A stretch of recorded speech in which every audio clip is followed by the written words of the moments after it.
Hit the like button, you mugs. Yo, it's Ozzy Kid here. Today I got another episode of Ozzy Teaches in. Third match I got man like Nate Diaz in.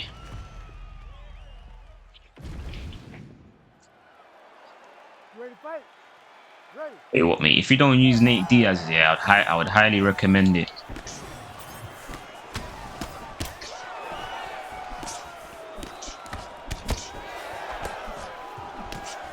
Listen, mate, whether a lot of people will say Nate's not the best pick, yeah, but a lot of people would say Nate's not the best pick, and for one, I don't agree with that. But for two, it's just fun. Like it's just fun to use Nate, bro. Literally, actually have fun when you play the game. Like, yeah, because when you use Nate Diaz, it's literally a completely different experience, and so it's just that's why it's just that's why it's just fun.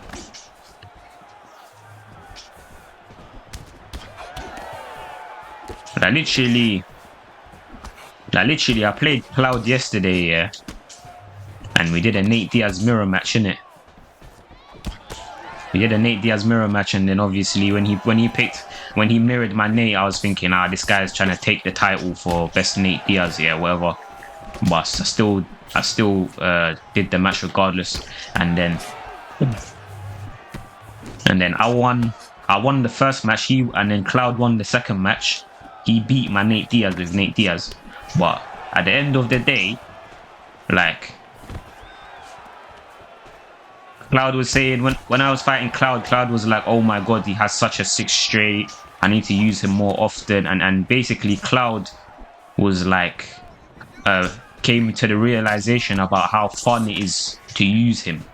Like, that's what happens when I play when I mirror match like same thing happened one time. I mirror matched Host Ninja as well, and Host Ninja was beating me with Nate Diaz in a Nate mirror match as well. But a lot of the point is, like, after I play people with Nate, like after people use Nate, they realize like, oh, this guy's actually so fun to use, like because that's what it's all about. Like it's all about when you use him, you think you realize how fun it is to use him because it's different.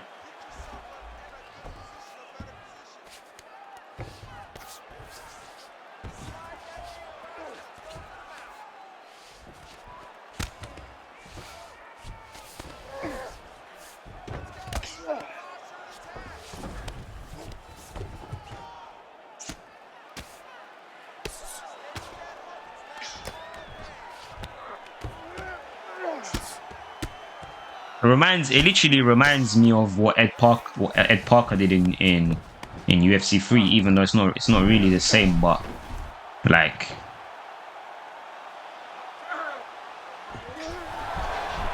Ed Parker was the one that put Conor McGregor on the map for UFC 3, yeah, and then like no one was using Conor McGregor because they didn't like his animations, which is literally like the exact same thing that I done. Like no one uses Nate because they say they don't like his animations, but it's not about not liking his animations. It's just you're not used to it. So like for example, Ed Parker was using Conor McGregor when no one was using Conor McGregor, and then he showed everyone how sick Conor McGregor is, and then everyone started to copy Ed Parker, and then everyone started to use Conor McGregor. Before we continue with the video, please use the link in my description to sign up for 1v1me.com. When you sign up using my link, you're going to get a $10 boost on your first stake. And a stake is where you can bet on the other professional competitors of the website. And I'm going to be the one that's going to recommend who you should bet on so that you can utilize your $10 boost. Also because I always bet on the UFC events and I know like all the competitors. So that's why I have a good knowledge of who's going to win and who's going to lose. And the majority of the time when I bet on the UFC events, I get them correct. So that's why if you contact me and I'd let you know who to bet on for the upcoming UFC events, you most probably will get it right. So I'm going to show you guys how you can contact me through the mobile app. All right, so you click on the first icon here that says stake, and then here are all the upcoming events that you can bet on. And then here there's a UFC event. It says Elken Moore versus Jack. And you know, here it says stake and get $10 free. That's because I got a $10 boost. So that's basically telling you have a $10 boost. So if you don't sign up, that's not going to be there. But if you do sign up with my link, that's going to be there. So right now, I say Elken Moore is most probably going to win. So I'm going to place $30 on him, and it says I'm going to win 72. If I didn't have my $10 boost, then it would have said I'm going to win 62. And you, by the way, guys, you need to bet a minimum of $10 for the boost to apply. You can't bet like less than $10 or else it's not going to work. So it needs to be at least $10. But I'm going to place $30 right now on Elkem Moore to win. Right now, right now it's verifying I placed it. And then if you want to contact me to ask who to bet on, come to the second icon that says Discover, click on the search bar, then write Ozzy Kid YT, and then I'm gonna come up there, press the little message button there, click on that, and obviously I can't message because I'm not signed into an account, but you just go in there and then write, hey Ozzy, who do you recommend that I should bet on? And then I'll respond to you. I'll say, look at all the upcoming events. I say I think you should bet on this person, and then that way you'll be able to use your boost, and you most probably will get it right, and will make some nice profit. I'm real, but at the end of the day, he's the one that set the trend. He's the one that put it on the map,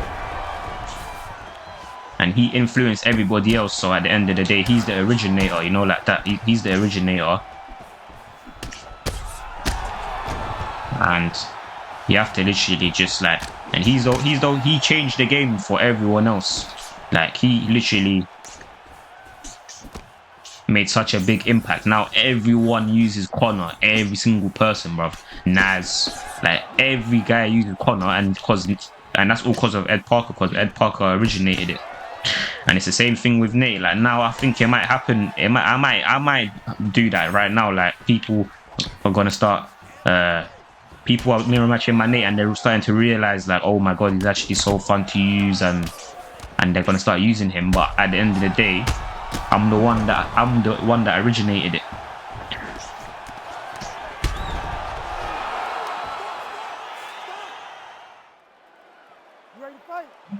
First match, got some Jose Aldo for the lads.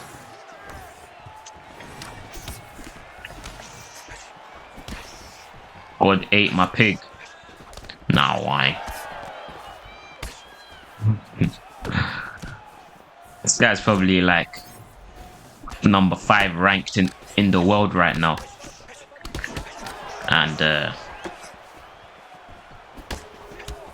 he's also a competitor for 1v1 me, but I haven't seen him compete in a very long time. Maybe he's not a partner anymore. I reckon he's not a partner anymore.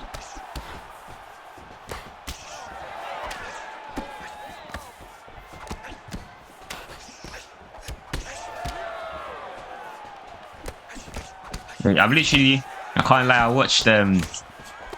I watched Gamp versus Suave Jamie in 1v1 me, and I'm not gonna lie, Gamp literally block break the shit out of Jamie. Oh my god.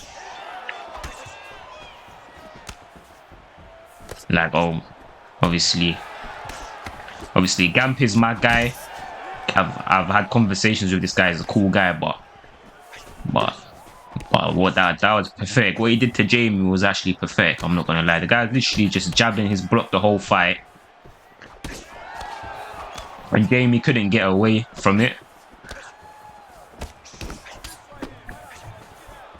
And then he basically just block braked him for the win. And I was even talking about it to one of my friends, and he was like, I think that's one of Jamie's weaknesses. He's not very good at dealing with block breakers.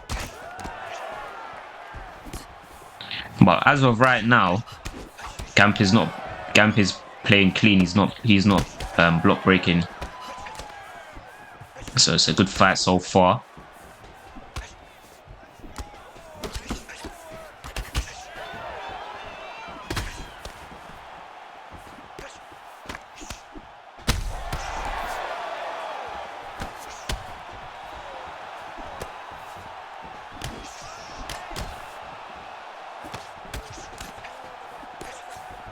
I'm gonna thing.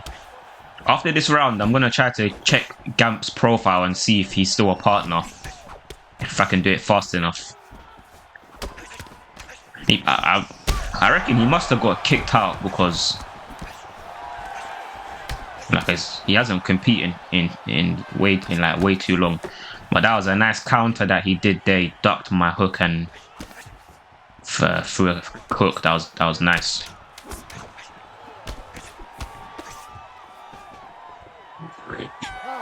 Let me check. Yes, lads, I just checked. You guys can't see, but he's not a partner anymore. No longer a partner. But yeah, literally his last match was against Suave Jamie, and he won, and that was the match where he was block breaking him like really badly. But there's a lot of guys that have been kicked from the partnership. Well, I don't know if they've been kicked, but there's a lot of guys that are no longer partners, and I always just wonder like, well, what happened? Like, obviously, everyone knows what happened to me. The reason why I got permanently banned from 1v1 me. I'll put that video in the description if you guys haven't seen it. I explain why I got banned. But there's like guys like Gamp, Mark Jeff. Look, I checked Mark Jeff. He's not there no more. Like who else? I'm pretty sure I played someone yesterday on stream who was a ex-competitor as well. I don't understand why. I don't understand what happens. Like why these guys are not competing anymore.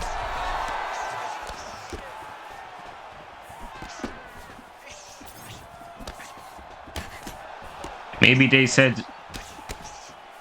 they banned Gamp for I don't know, for being a block breaker. Yeah, right. No, they wouldn't do that though. But they wouldn't do that. But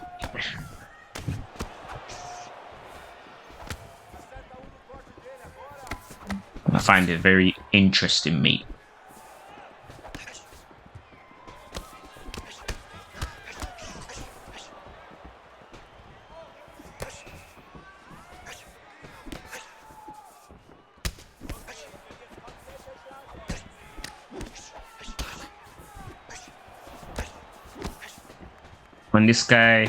When I pull back one of his shots, he pulls my pull, so I gotta make sure that I hit the body.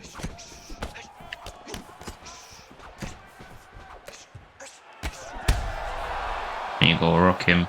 But yeah, he's definitely not block breaking in this fight. This is a nice fight. Gamp has block breaking me before, like in the past. There was like he had like a phase where he was like top 10 ranked in the world, and he was just block breaking basically everyone.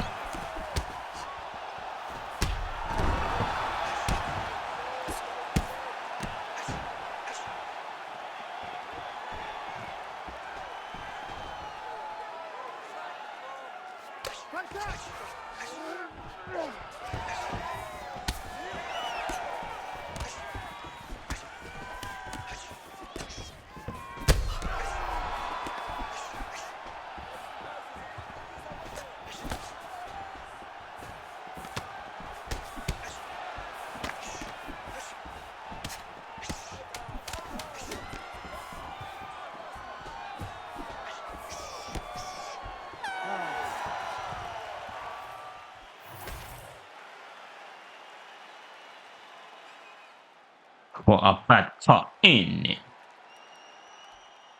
It's a close fight, lads. Let's see if I can get this W.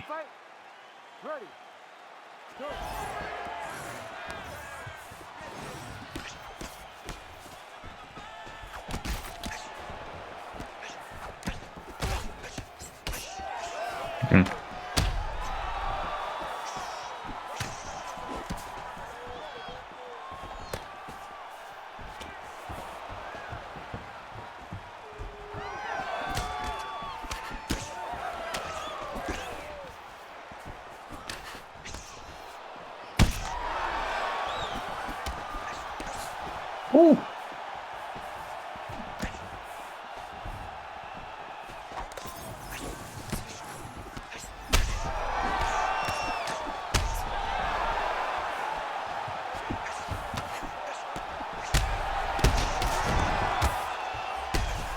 Alright, lads, GG.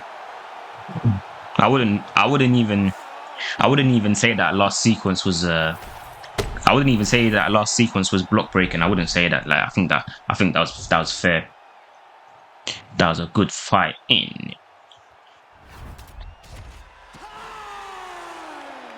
Back with the second match in.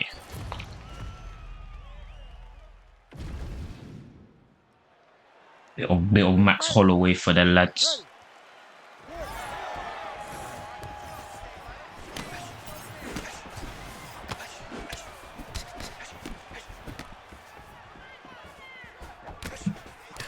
That's called Pedro.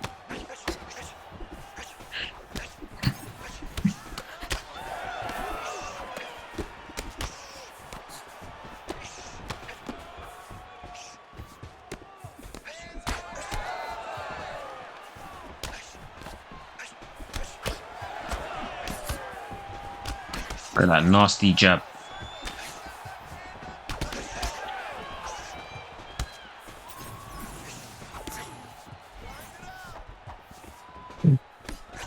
I think Max Holloway has a level 5 jab, I think.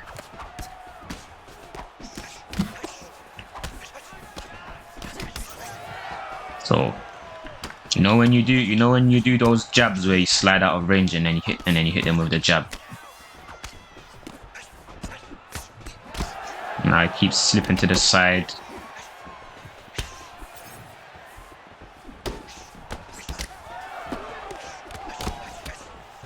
Did that head kick him in? What?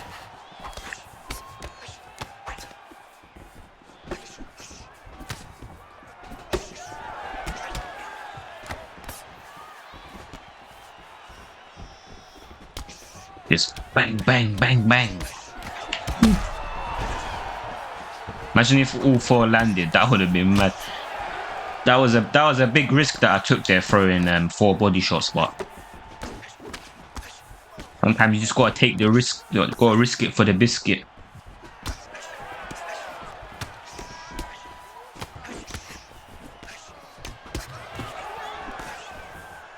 Ow! Look at that! Oh my days! He just minor slipped into the head kick. That's probably like the first time I've ever done that in my life. That's too mental.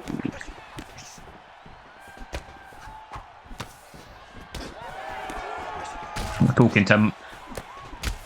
was talking to my guy GP in it. See, my guy GP was telling me that he does that on a regular basis. When people minor slip, he head kicks them. I was thinking, now why? I was thinking I need to see that. That sounds like it would be so difficult to time though.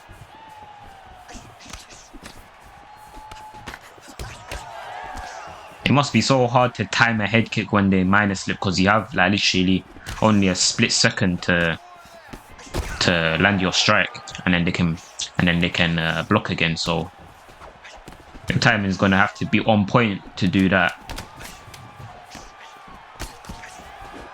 Even with a hook,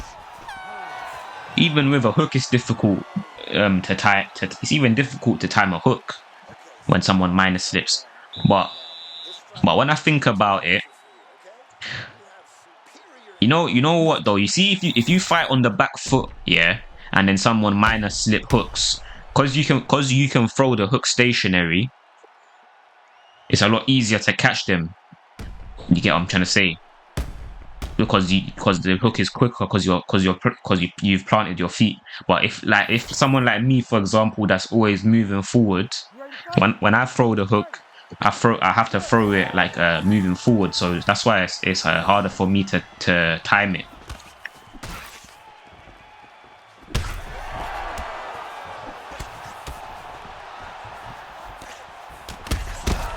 Like, I have less time to catch them doing it because I have to throw it moving forward.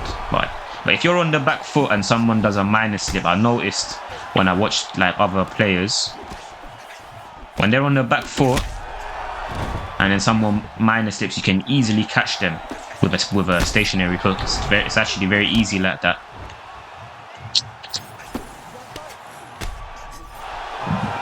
GGN.